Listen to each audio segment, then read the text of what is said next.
Brilliant. Thank you so much, Sam. Thank you so much. So welcome, everyone. Sorry about that at the start. And welcome to the first of our EnergyREV Governance Insights Lunchtime Seminar Series. That's quite a mouthful to say, actually. So today we're going to be presenting some of the key messages from our recent report, looking at how smart local energy systems can contribute to a green and fair post-pandemic recovery. And during the session, Dr. Mike Fell, who's the lead author of this report, will share some of the key insights.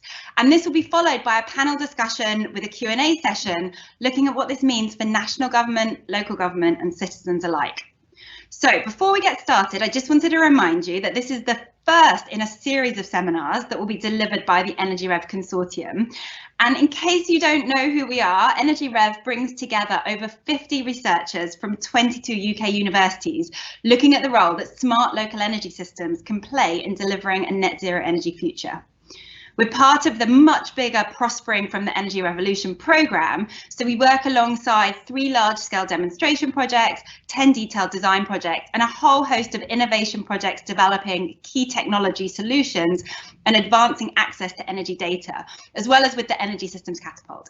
So it's a very exciting innovation ecosystem, really pushing the boundaries on what future energy systems might look like. And as you can imagine, there are wide-reaching policy implications stemming from this.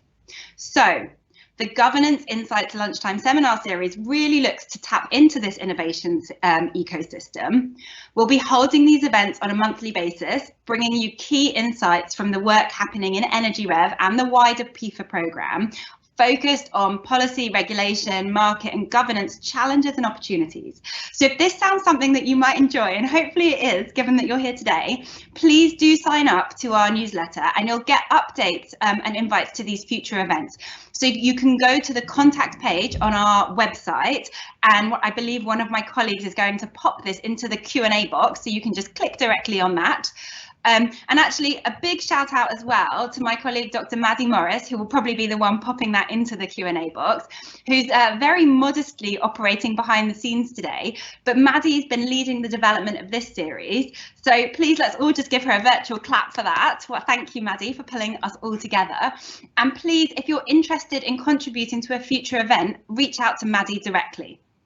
Okay, so just a bit of housekeeping as well before we get started. The event is being recorded and we will make sure that this is available afterwards, and live captions are available. If you select the captions part on the video controls and turn the subtitles on. Hopefully this will work and you won't start to see nonsense going across the screen. We'll try and talk as clearly as possible.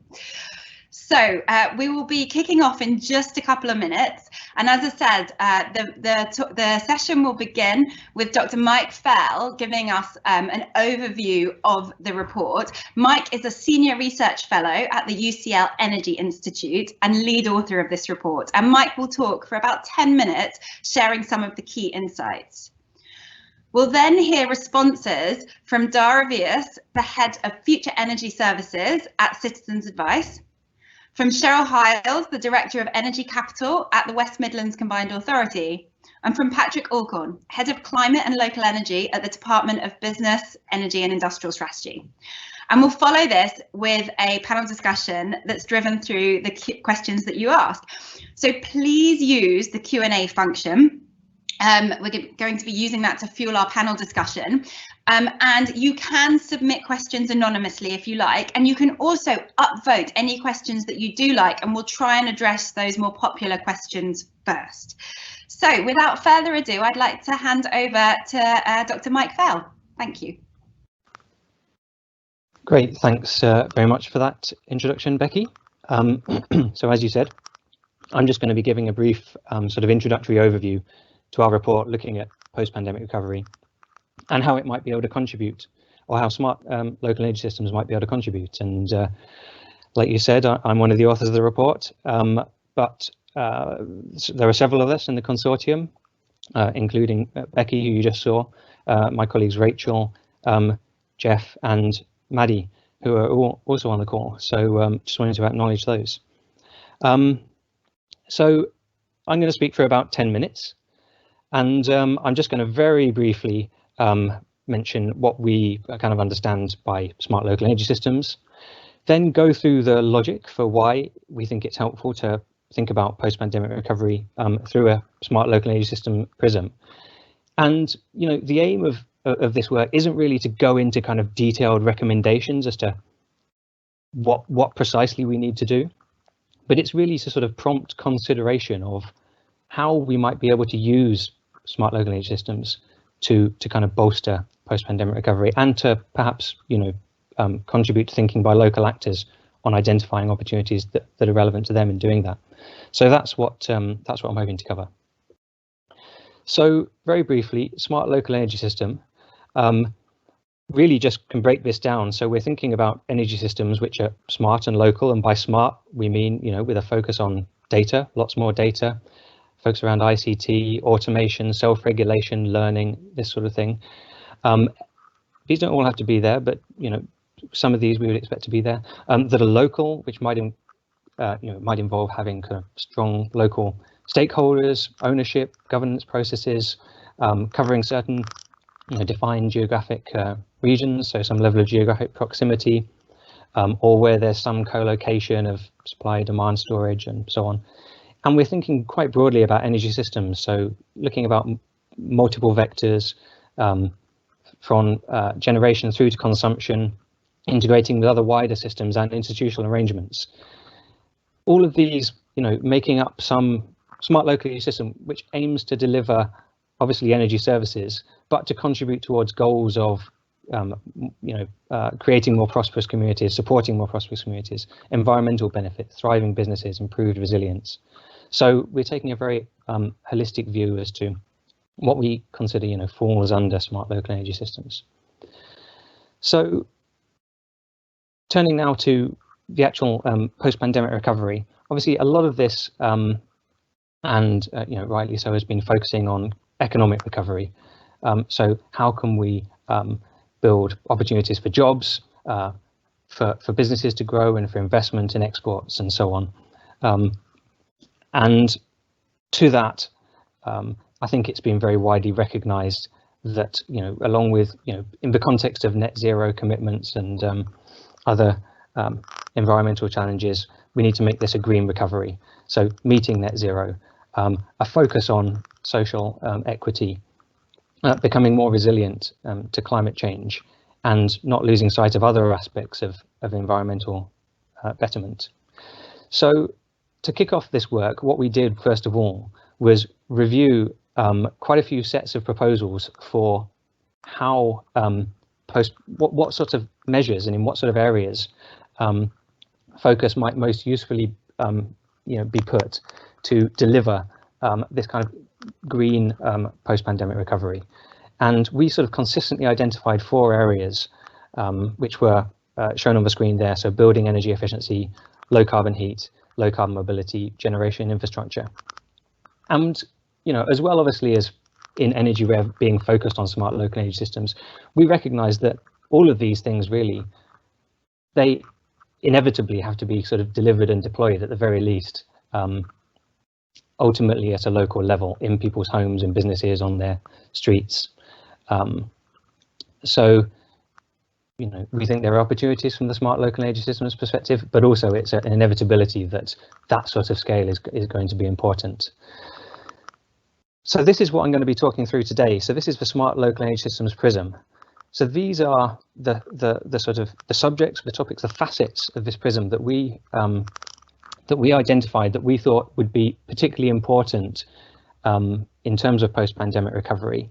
So how, and the logic essentially is how you can take these sector measures on the left of the screen there, capitalize on this SLES prism to get us towards post-pandemic recovery in a way that gives us better value, in a way that's better targeted, in a way that unlocks potentially more investment, and that does this more quickly. So it's kind of saying, how can smart local energy systems be the lever to accomplish these goods? And I'm going to go through those in a little bit more, those facets in a little more detail now. So the first is local knowledge. And we think it's important to recognize that local actors, be it local authorities and community groups, know the situation on the ground where they are. They are in a much better position potentially to recognise and deliver big win infrastructure projects more quickly. You know, they might already know and have identified where those opportunities are. And they're also more familiar with how the local sort of skills base breaks down, so how it can be most quickly and effectively deployed to start working on some of these sector measures that we mentioned. And they will also have familiarity, and perhaps different local groups, local authorities and groups especially, will have worked and have existing relationships with local suppliers, which, you know, we think can support efficient supply chain coordination and management. So local knowledge is the first important facet we identified. Then there's effective engagement and trust. So there's quite consistent evidence that local actors do engender higher trust amongst local residents. And we think this is particularly important where there are stimulus measures where people participating is important. And this is, you know, looking at those measures we identified, things like going into people's homes and installing insulation measures, it kind of depends on wide participation. So that's clearly going to be important. And, you know, also important to recognise the role of trusted intermediaries there, being able to say okay, in this area, who are the groups, who are the intermediaries who the particular target populations are most likely to trust and be willing and keen to kind of engage with. So we think there's a potential opportunity there. So the next facet is around coordinated local planning. So obviously, like I mentioned in my introduction, in smart local energy systems, we're not looking at, for example, interventions only on the electricity system. Or only around heat, for example. These things come together. And by taking a whole systems planning approach at a local level, you know, our logic there is that it allows you to look at these different streams of measures that might be deployed, but knowing that each of these things is planned and committed to, it allows you to bring forward that investment and potentially deliver them much more quickly than in a kind of piecemeal way, waiting for one thing to be delivered, thinking about what you might fit in later.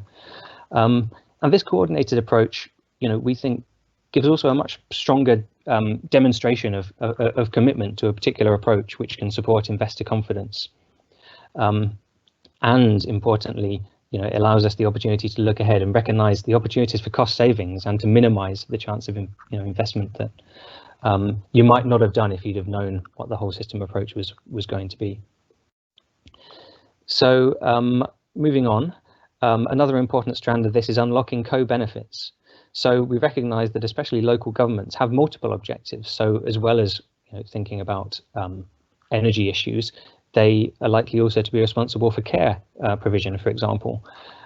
So they're uniquely positioned to capture the benefits of, let's say, energy efficiency improvements, which can also potentially lead to warmer homes, which people are able to stay in more easily and be cared for in more easily.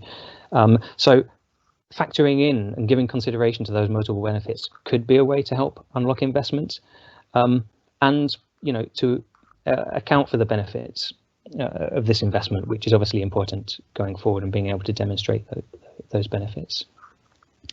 Coming towards the end, economic strategy, we recognise that many local bodies, local authorities and groups will have existing strategies, so perhaps focused on energy, but also bringing in skills strategies, plans around innovation and so on, and looking to those and identifying where there are sort of synergies, where have there already been strengths that have been identified, or projects that could be kicked off as part of post-pandemic recovery.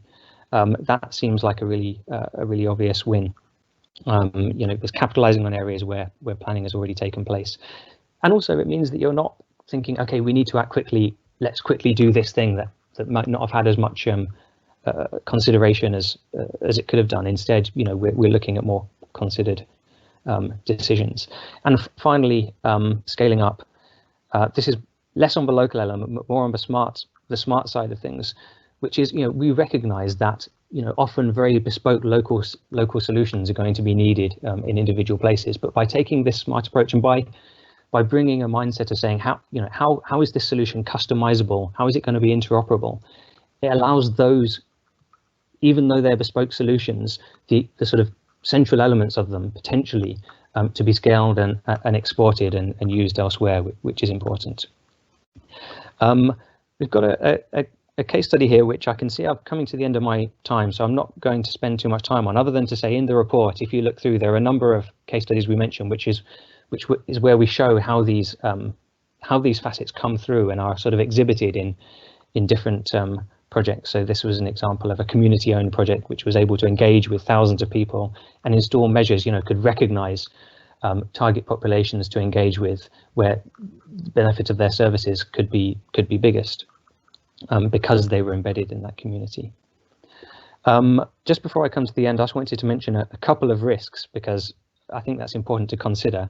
So one is around the fair distribution of benefits.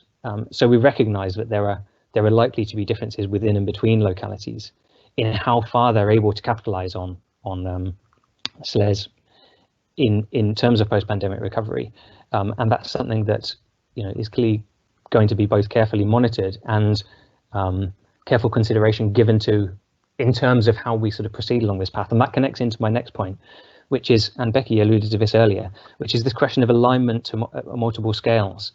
How do we get the different scales of governance at national, at regional and local level working together, with a clear division of responsibilities, so that we've got enough oversight that we don't get areas missing out, but sufficient autonomy. And obviously the pandemic has highlighted tensions between these different levels. So our final slide, just to wrap up. This was a very brief kind of overview, but we hope that this SLES prism might be just a kind of a simple approach to help policymakers who are considering stimulus initiatives. Just to kind of think through, it's really just to promote consideration, think through how might these different facets be relevant to the delivery of certain stimulus packages. How much are each of these important or intrinsic to its delivery and might therefore suggest it could be better managed at a local level? And we've identified a number of specific areas there from the government's 10-point plan where we think this is particularly relevant.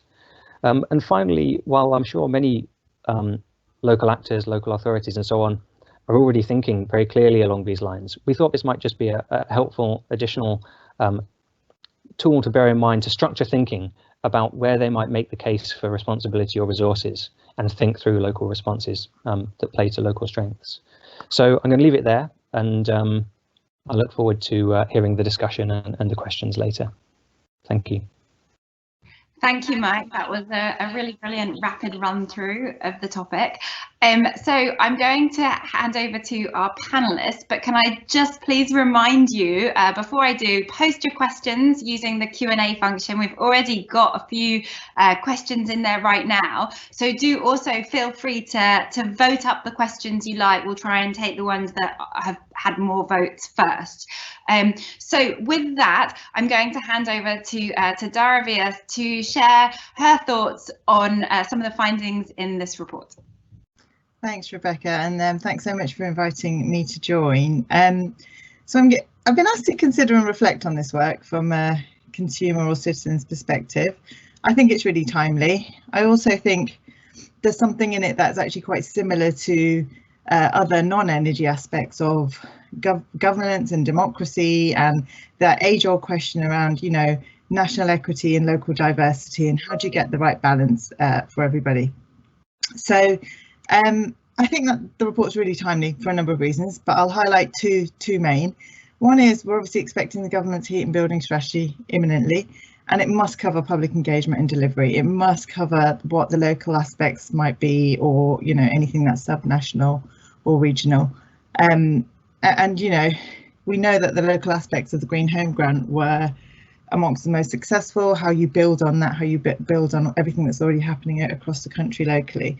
But also talking about post-pandemic recovery, today Citizens Advice published new research on the sorts of things people have come to us for help with over the last year. So that's since the pandemic began. And, it's telling that this year we've helped more people than ever across the entire service, whether that's on the phone or in local Citizens Advice. And I will share a link to that report in the chat after this.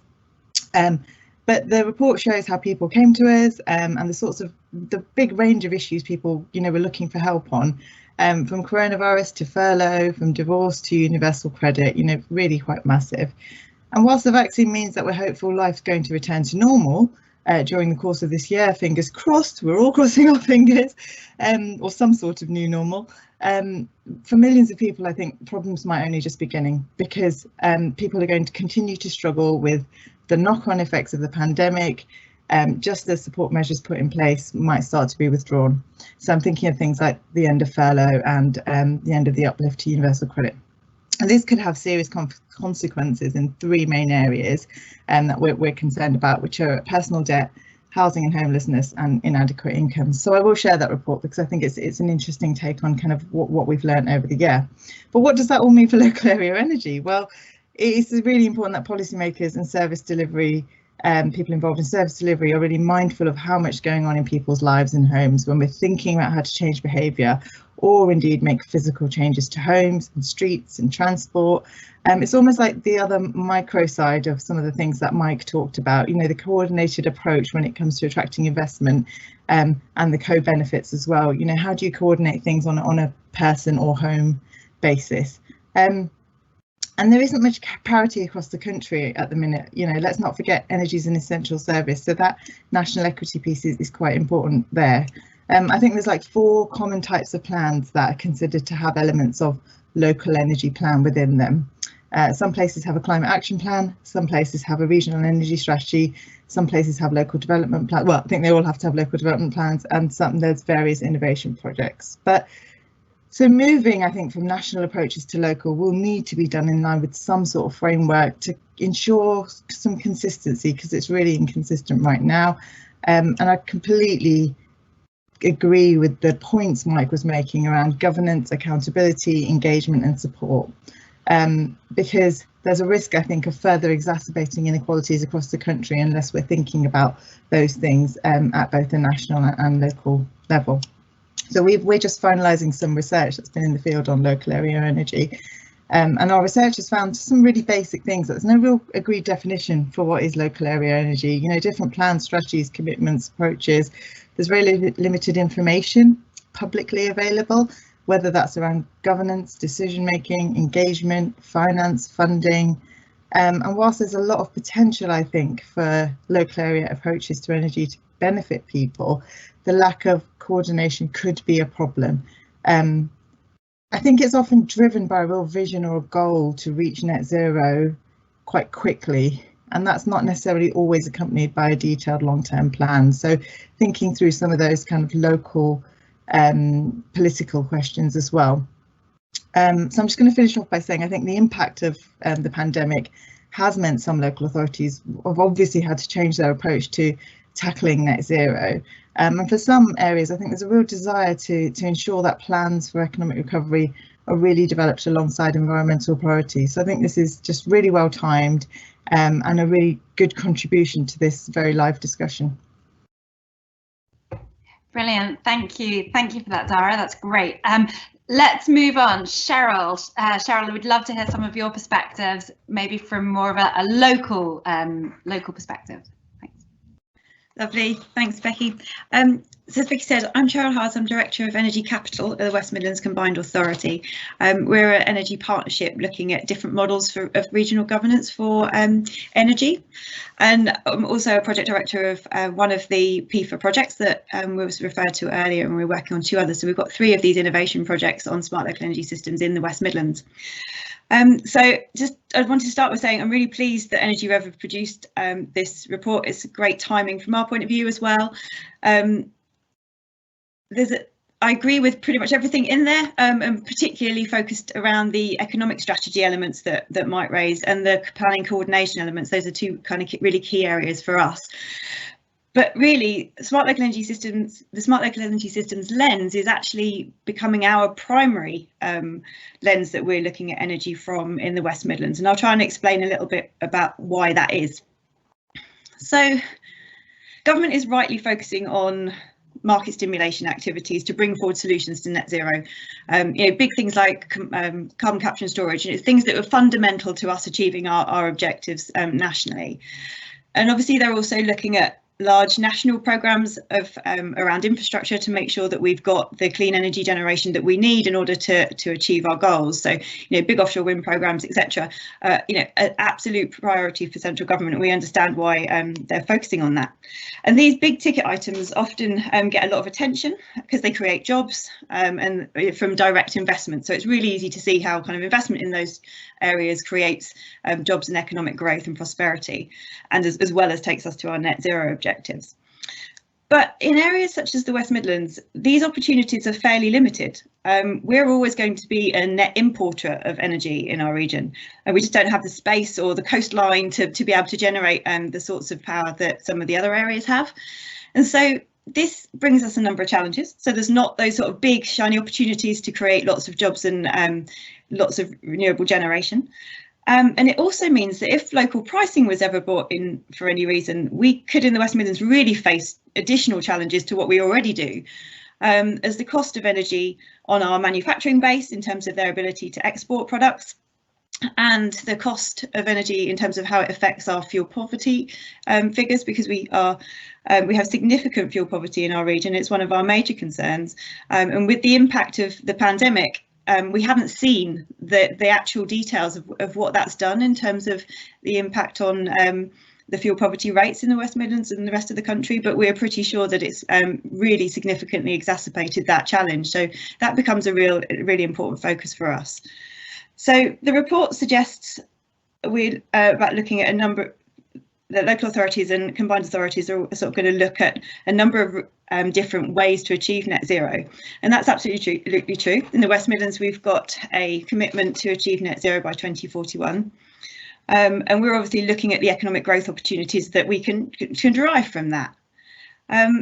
But it's important to remember that as a combined authority, supported by our local authorities and our LEPs, carbon reduction and achieving carbon budgets and working on energy specifically aren't a statutory responsibility of local government.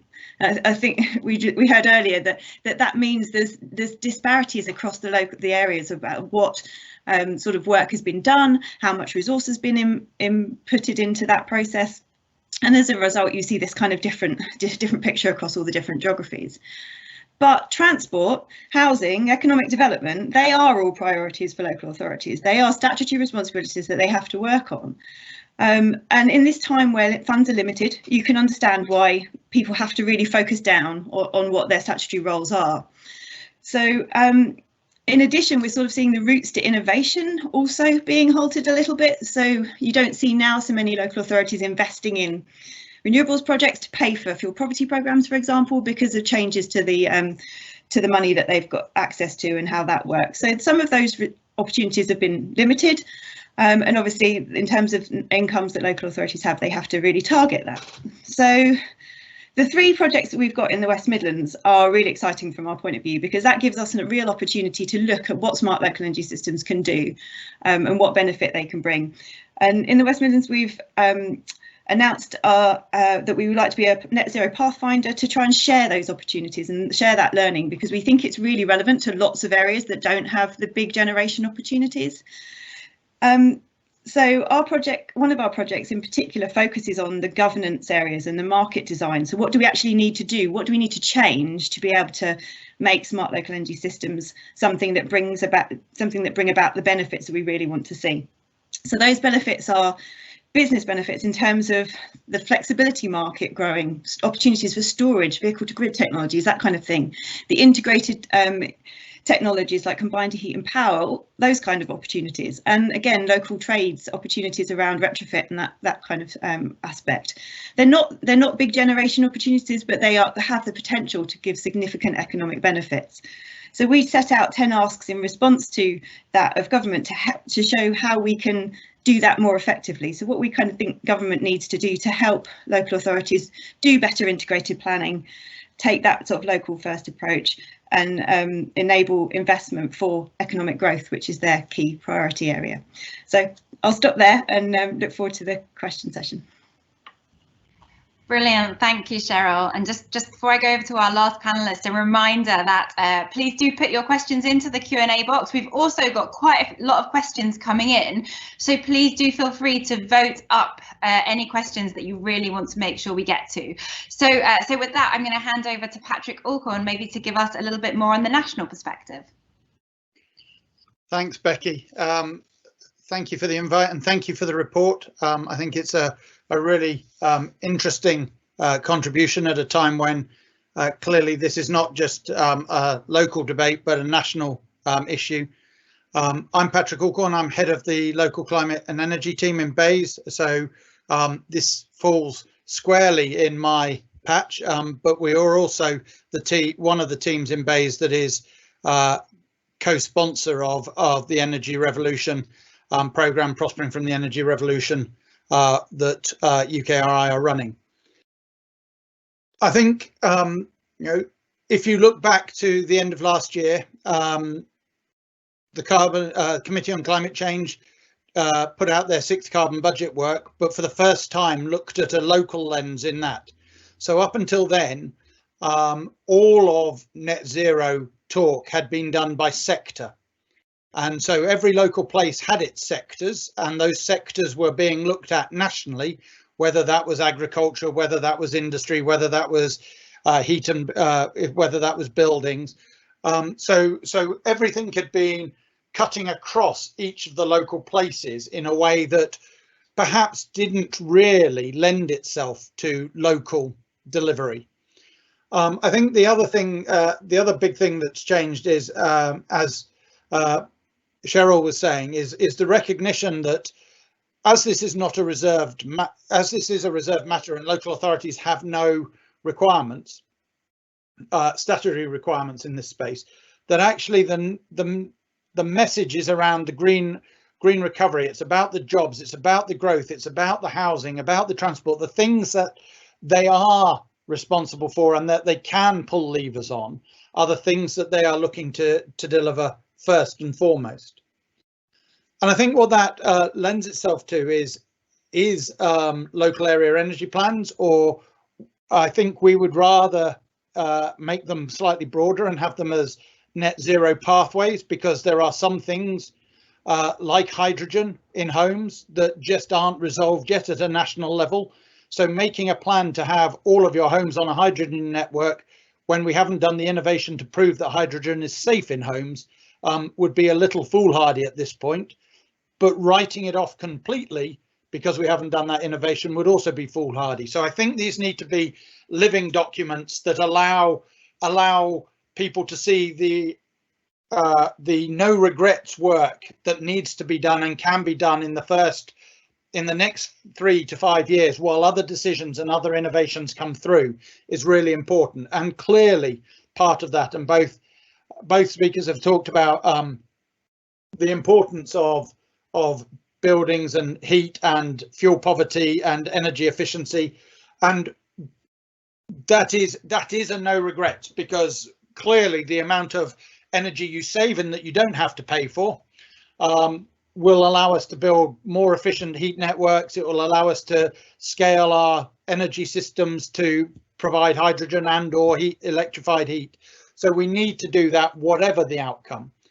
I think the economic stimulus package, so the 3 billion that was announced in June that has flowed, has shown a real aspiration in certain sectors.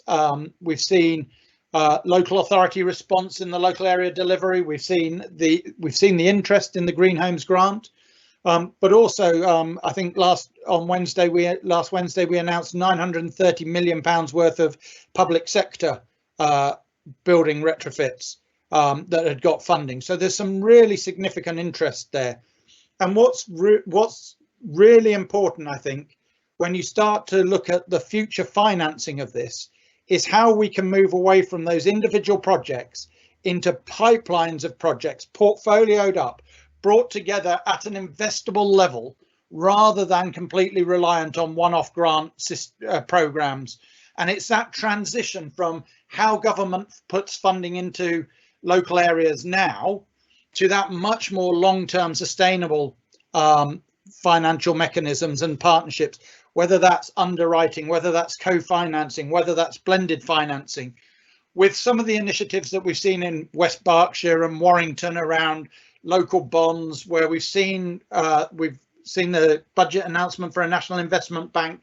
There's lots of different players in this field, but we need to make sure they come together. And the local area, the local energy, smart local energy systems provides an opportunity to take a holistic area-based approach where you can fund into multiple different mechanisms simultaneously to create an area-wide impact, rather than the insanity that you may see today, where this week we go into an area and we do half of the houses because those happen to be fit a certain category, and in 6 weeks time we get the funding through for our EVs, so we go in and put some EV charging in that space, and in 4 months we get our heat networks money, so we go and dig up the road again so that we can put a heat network pipe down that road. And actually there is no way you are going to get public engagement if you are doing multiple interventions in their space to get the same result week after week, month after month, year after year. We have to have something that we can sell them that is going to change, allow them to change and adapt the way they want to, but with the minimum amount of invasion and interference in their daily lives. Because as everybody has said, you know, net zero is high on everybody's wish list. It's not high on everybody's need to do list. You know, people are trying to recover from the COVID pandemic. They're trying to get back into work. They're trying to get their kids back into school after however many you know, there are so many things that are more pressing on the average person than having 65 different workmen come through their house over the next 8 months in order to get to the place that government wants them to get to. So I think between the local area energy planning, or the local net zero pathways work, and the smart local energy systems that come out of that, that show the joined up thinking across these issues, I think that's the really important thing. What I would just finish on though is that there is a huge amount happening locally already. The vast majority of it, nobody in that local area knows about, let alone the rest of the country. So there is a story to tell, a story to build of this, to show how much can be done, what innovation is happening and can be shared with the rest of the country. And I think that's a really big challenge, because we talk about healthy cities, we talk about resilient cities, we talk about smart cities, we talk about future cities. In 2035, it's still only one city. It has to do all of those things. So and I think the smart local energy system brings that together in a systems thinking that may get us to all of those cities in the future. Thank you.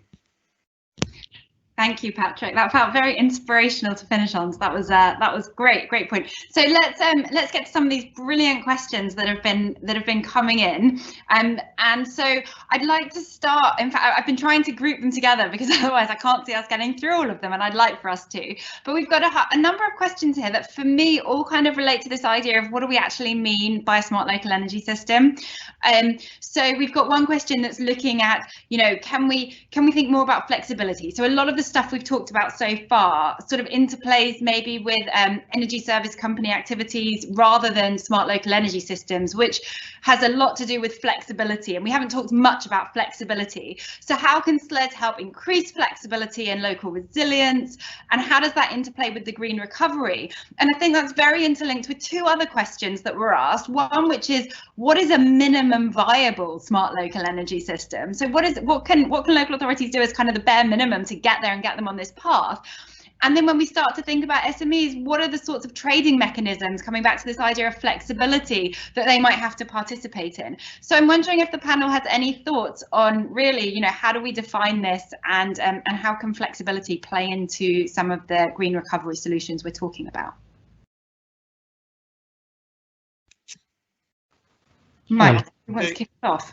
I'm happy to have a go at some of that. So I think as you look to electrify heating and transport, you are going to need to have that flexibility, because the system is going to have to adapt significantly to that huge increase in demand for electricity, and the storage and the DSO,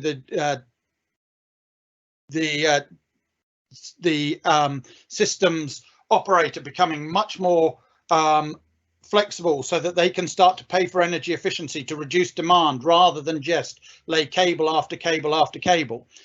All of that is part and parcel of smart local energy system, because when you look at the pilot in Oxford, where it's providing rapid charging to EVs, and then using ground source heat pumps as a secondary battery almost within 300 local 300 properties, that integrated approach allows you to really utilize the assets that you've got now to the maximum, where we know that within the system as it stands at the moment, there is significant constraint in areas, and there is considerable fake constraint where people have booked capacity but they aren't using it yet, and we can't access that now. So I think that is all part and parcel of it. I think in terms of a minimum, I'd look at that in two ways. One is, I don't think you need to do it. I think you need to do your local area energy planning, at least sort of 250, 300,000 people type scale. But we do have a pilot in Sussex where they're doing 300 houses as a smart local energy system to take a community that is quite isolated, all on oil, off oil, electric vehicles, as a holistic project with all the households and the businesses in that community, working with the community energy organisation and with the DNO to deliver that. So I think you can go down to that level where you've got that, but I think it works best where you've got a higher level plan that all functions through. And I've forgotten the third part, so I'll leave it there. Thanks. And Dhara, did you want to come in on that as well? Yeah, really happy to. So I think the thing that with that question, what it really kind of drew on was that, and it builds on Patrick's point that, we're asking people to talk about low carbon heat at the same time that we're talking about improving energy efficiency, because fabric first, it makes sense. But also, the market is evolving rapidly. There are numerous different smart product services available to people, and actually with those products and services come new and different risks, and come new and different market players. And I think if you take that together with different approaches to community energy, one of the things we ought to be thinking about is, what is the outcome for the customer, and what is the protection that's in place for if and when things go wrong? Is it consistent, and is it at least as good as it currently is in the regulated energy market? Because actually the regulated energy market provides quite a high standard of customer protection, particularly compared to a number of other regulated markets and also unregulated markets. So as the system evolves, whether you're thinking about, I think, the smart aspects, because that's going to have a huge impact on, how we manage demand and how people, interact with demand side response gadgets and gizmos and different things in their home, whether that's heat or EVs or smart appliances. But how you actually, and also community energy, of course, it's how do you make sure that people know where to go for help? How do you make sure that it's really clear, independent information that they're accessing? What are the protections for kind of helping people to navigate things? And that applies to the stuff and the energy supply and the energy stuff, but also finance options, funding. It's going to be really, really complex. So how you simplify that is going to, how we all work together to try and simplify that, is going to have a huge impact on take-up and engagement.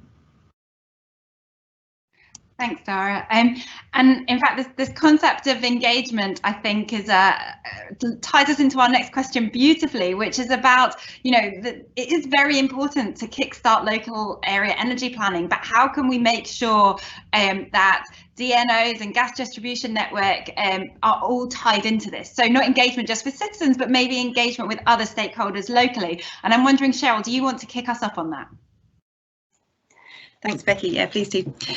So this is a really important process. We're looking in our West Midlands Regional Energy Systems Operator project at just how what you'd have to set up to make it work in the future, because there are going to be changes that need to take place, and engagement with the distribution network operators is absolutely fundamental, because at the moment that's the route by which all the funding around energy goes through. So the consumer pays their bills, and a proportion of that is sent through by Ofgem through to the DNOs. So it's really important that they are engaged, and one of the things that we're trying to do as a test for that in the West Midlands is to set up a net zero delivery board.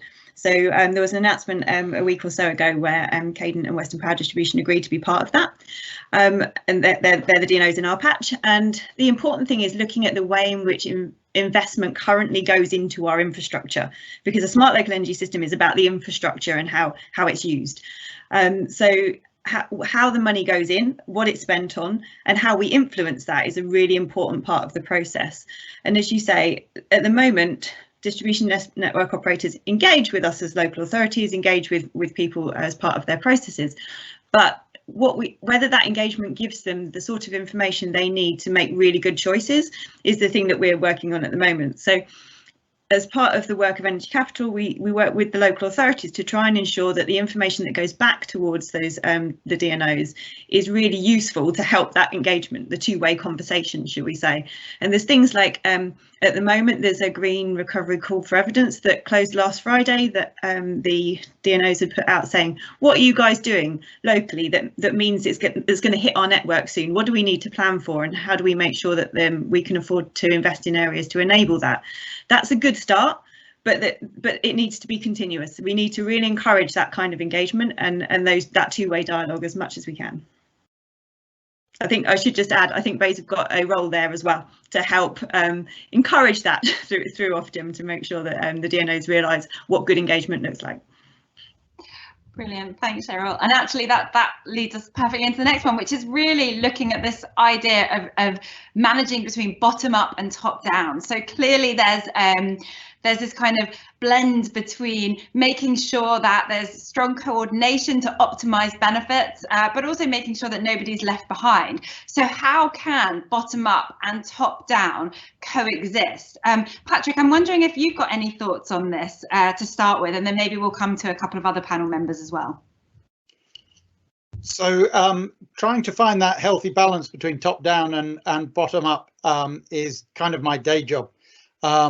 In a world where the energy system is entirely top down, where all responsibility is for the whole of the UK on power sits within Whitehall and within Ofgem, it is quite a big system change and a thinking change as well. I think, it is clear that decentralized energy has made a massive impact over the last 4 years, and you talk to any DNO, but I don't think there is a clear understanding of what percentage of decentralized energy against what percentage of centralized energy, where that meets and how that resilience is developed. And you can see that from the 10-point plan. I mean, that is all, again, pretty much top down stuff. Big CCUS, big offshore wind, big hydrogen projects.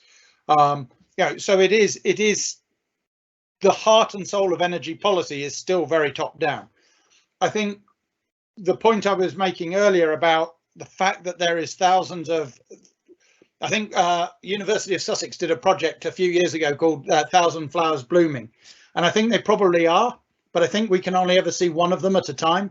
So nobody actually sees the whole garden. They only focus on what BESCO are doing or what West Midlands are doing, and so there is still not a real understanding in Ofgem or in BEIS of the opportunity that local can offer, and we are still trying to evidence that. And we've seen a lot of work, but very little evaluation of that work, or coherent, consistent evaluation of that work. So building that narrative is really quite difficult. But I think, there are 290, I think it is, communities as part of Community Energy England, more in Scotland and Wales. There are at least 200 local authorities in England that have climate emergency plans that require them to do stuff on energy. So there is a real movement now to try and change that. It's the challenge is building that narrative on evidence that really captures MPs and decision makers' imaginations in the way that being the Saudi Arabia of offshore wind has obviously caught the Prime Ministers. And Cheryl, did you want to come in on that as well? Thank you, Becky. Yeah, I think Patrick made some really good points there. One that I'll just add to, the evidence and the messaging is really important. And through the process of the projects we've been working on, we've realised government's got about 30 policy announcements due between now and the end of our our project, which is sort of between now and the end of the year, probably between now and COP26 if we think about it. So that in itself is a real opportunity to help show the top-down process, what the bottom-up can do. So getting all our evidence together and putting that in a narrative that really helps the policymakers, I think, is really important. So through part of the P4 projects, we've been trying to pull together to enable that and make sure that we're presenting really good evidence. The other thing I'd say is, Patrick alluded to the sort of local energy revolution that happened in renewables, and that really was just to get on and do it locally, and then at some point the system will go, oh, we need to respond to this, and I'm sort of quite proud to be part of that process of lots of renewable generation taking place and coming from a bottom-up perspective, and then eventually the system did respond and went, okay, yep, we now have to change the way in which we operate. So I think there's two things. One is telling the story really well, and the other one is getting on and showcasing just what can be done. Brilliant, thank you. Becky, oh yeah, Mike. Just a brief kind of, in a sense, it's more of a kind of a question or raising a concern than an answer to that, which I think there's, often a lot of focus on, the great work that's being done at a local level, and a lot of community energy work has equity as its focus, for example, trying to address fuel poverty and so on. And I just think the real area in this whole debate that we have to be careful about is those just whole areas where there isn't the resource, for example, in terms of skills in a team, different priorities, which have meant they're just not making the same progress in those levels.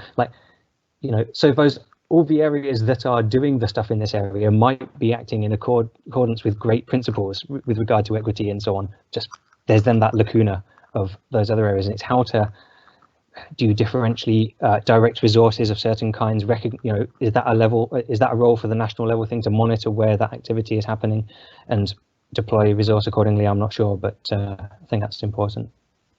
This is great, and I want to lead into to a quick discussion around the concept of accountability at different scales, and this ties in with a few of our questions. So we had a very early question about, well, if we're looking at government, won't they just want to hand out massive public contracts, make things most efficient, and really how do we deal with this tension perhaps between cost and efficiency versus other priorities?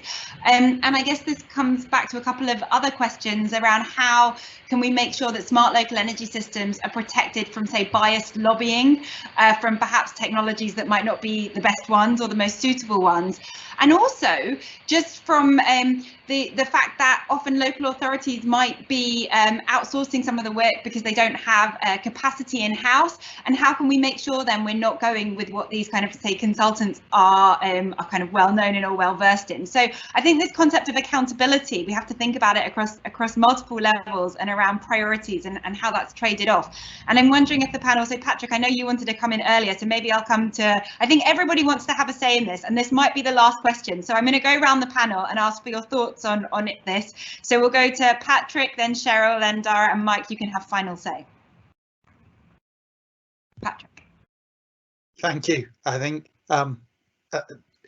so just on the issue of equity, before I answer this question, I think we have set up the local energy hubs in England to provide, I think we're now up to 42 full-time equivalent officers to help local authorities design and develop projects up to investment business case.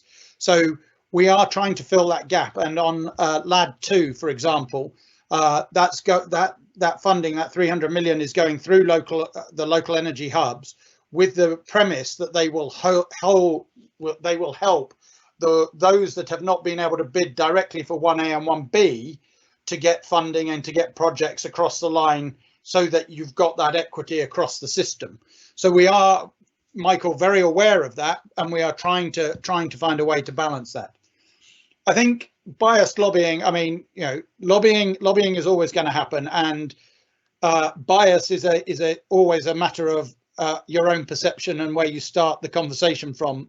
So, you know, if you look at some of the work that's being done on hydrogen, which is often seen as biased because it's coming from the gas networks, who see it as a way of continuing to function as a business, you also have to remember that we've got 25 years worth of pipe costs to pay back, and if those are not paid back through the continued use of them, where does that burden fall, and how does that? So it's not just about the company that's lobbying for it because it benefits the company. There are often some really serious wider questions to be answered in that economic analysis, and we've got to be careful that we don't simplify these discussions on technologies. I think, you know, the balance between building retrofit and your heat solution is another one where, you know, where you can have all sorts of stories. I mean, I was lucky to do the domestic RHI in a past life, and you know, there are multiple technologies that you can do in multiple ways that suit different types of houses, and unless you know an awful lot about it, it's really difficult as a homeowner to find really clear, completely impartial advice. And that's one of the reasons we did things like the Warmer Homes with Citizens Advice, so that we were working with someone who is clearly impartial to provide that sort of advice, and would do so again. So I think bias is there. Outsourcing, well, there are lots of different forms of that too. So if you look at what Grimsby have done, where they've done a commercial partnership where an outsourced company provides them with energy service advice, that's very different from outsourcing a consultant on every project to develop every project and having competitions. The really interesting thing for me from my side is the cost of procuring all of those in terms of manpower. If you are procuring 7 or 8 different projects, you have an officer or 2 officers fully occupied on procurement processes rather than delivering stuff, and that's a huge overhead cost in a world where we have few officers. So how do we actually bring all of those people who are working in this space together to make more than the sum of the parts? Because there are some very good consultancies out there, some very good organizations out there, but we're pulling against each other for the vast majority of the time, and wasting a huge amount of effort and resource, getting to a point where we should be able to go 2 or 3 times further and faster. And I'll leave it at that. Thanks, Patrick. Maybe quick responses from the rest of the panel, and then we'll close up. So Cheryl, over to you next. Thank you, Becky. Yeah, just a couple of things. Patrick alluded to the Lab 2 process, and I think we can clearly see how government have learned through that process, and the final element of that is about allocating to local authorities, so everybody gets their fair share. And then there's organisations like the Midlands Energy Hub and Energy Capital and others who are working with those local authorities to make sure that they can get that money, so you know, they don't have to compete for it. And that's a fundamental shift away from that kind of leader wins every time, because it's a competitive process. It's helping to upskill those local authorities to be able to get hold of money that's due to them. So that's been a really sort of fundamental difference in the process recently that we think has been really helpful.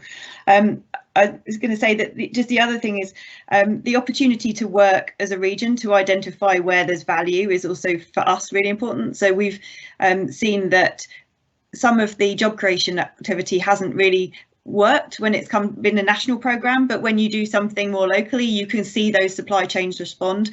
You can see the local jobs and they stay. So there's definitely some areas that it's, you know, you have to do nationally, but there's some value to doing things locally as well when it comes to those supply chains. And finally, I was just going to say, in terms of upskilling local authorities and not just relying on the consultants who kind of give certain advice. I think for us, that's why we do want to see government provide some kind of statutory responsibility to local areas to make it something that they have to do. So whether that's on carbon accounting or carbon budgets, being responsible for those carbon budgets, whether it's around a role in the energy system, we're open to that, but we want to have that discussion, because that then allows those local authorities to invest longer term rather than just responding to those individual funding pots. And we can see that when you have a programme of long-term funding, which we can now see for the retrofit market, that government's really clear that they're going to continue to invest in that over the long term, then the local authorities becomes more convinced that it's worth investing. So yeah, I'll stop there. Thanks, Cheryl. Dhara. I'll be very brief. 2 points. One is the smart meter rollout, and what the smart meter rollout will give us in terms of data about how energy is used in people's homes, I think is actually fundamental to this, and properly understanding how energy is used across different areas and spaces will make a huge difference. And the other point is actually, I think there's a big challenge back to government on this. I think, net zero energy is far bigger than BEIS in so many ways, and if we don't see more of a coordinated approach between BEIS and MHCLG on things like this, we do risk actually having the awful phrase postcode lottery, because we're seeing local authorities that are going bust. There was Croydon that went bankrupt before Christmas, and actually that's a really big deal, because if their ability to invest in economic development and regeneration and consider these issues is drawn back, or they're not able to because of other financial pressures, that has a huge impact on local people. Great, thank you. Mike, final word. Sure, just 1 point, and that's, I just think in thinking about the sort of, efficiency or optimality of these investments, it's just important to think and be really explicit about what it is we're expecting to get out from the investment. I mean, you might think, yes, it makes sense to make a big centralized investment and deliver a project quickly across the country. That might be the cheapest way to deliver it. But do you get, as Cheryl mentioned, the skills in the localities, the jobs which are enduring after that project, which might have been generated if you'd directed it in a different way? Do you get the same uptake? We mentioned the question of engagement and trust in the report. Do they get out as broadly? And, it's that final what's delivered and factoring in those multiple benefits that I think could help tip the balance in the end. And it's just being a weight to those. Brilliant, thank you, Mike, and thank you to our panel. It's been an absolutely fascinating session, so thank you to Mike, Dhara, Cheryl and Patrick, and thank you to everyone for listening. I'm sorry we went a few minutes over. I'm sorry we didn't get to all your questions. We will try and take them away after the session and perhaps respond if we can via a series of blogs. Remember, this is a monthly seminar series, so do go to our website, energyrev.org.uk, sign up for our newsletter, and there you'll be able to make sure you stay on top of future events and future news coming out of the programme. So thank you all, thank you very much, and look forward to seeing you next month. Bye.